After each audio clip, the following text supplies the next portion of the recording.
Richard Glew. I'm the data CTO at the Mantel Group, which is an Australia, New Zealand-based tech consulting company, around about 1,000 people, based on, Australia and New Zealand, but East Coast predominantly. The things that sort of keep me going in this industry, I guess, in the data space, is really about modernizing and transforming the way that it's working. I think, I've worked in software for a long time. When I started doing that, the way we do software 20 years ago was really, really different from how we do it today. But sadly, in data, it's not different enough. Slowly starting to change, but I think we've got a long way to go, which is actually really great if you work in that space, because there's plenty of interesting things to do.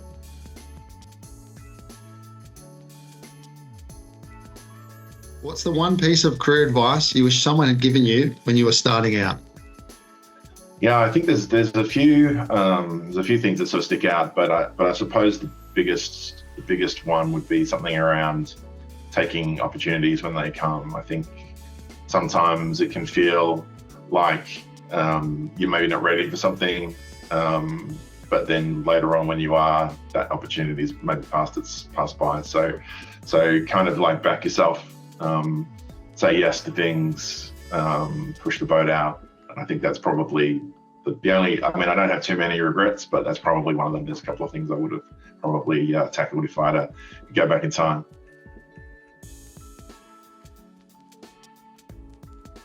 Can you share a pivotal moment in your career journey that made a significant impact? Yeah, there are plenty of pivotal moments, I suppose. I think one of the most interesting ones probably would have been, and I think it's one of the things that made me kind of really believe in the power that we can change and be better. So it was probably, a while ago now, probably late 2000s, when Agile was in its sort of heyday.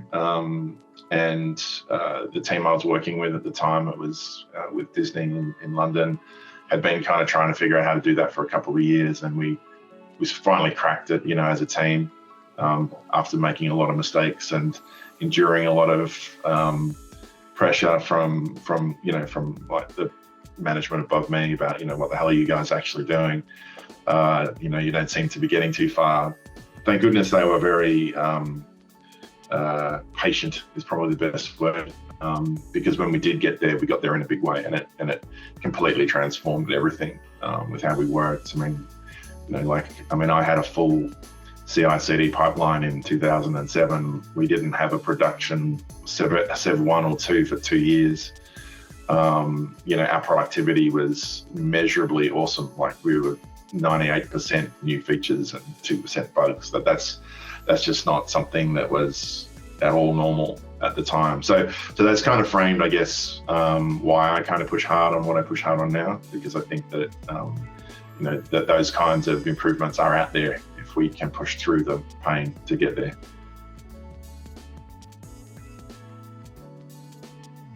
How do you approach challenges and setbacks in your professional life, and what's your go-to strategy for overcoming them? There's really only one thing that works, and I've been reflecting with some of my peers and colleagues in other places lately, and one of the things that we all agree on is that kind of as you get more senior in general, the harder your objectives are to meet, and that maybe at some point in time you shouldn't ever expect to really meet them. Like, you're going to get an impossible task pretty much all of the time. And so at that point, the thing that keeps you going is really just persistence, and that sort of, again, belief in yourself and belief in what you think is right, and getting through it, and just realizing that everything worthwhile is hard. So, there's no easy gains, right? It's hard for a reason. We're in these jobs in very complex areas, complex tech, complex people, complex organizations, complex politics.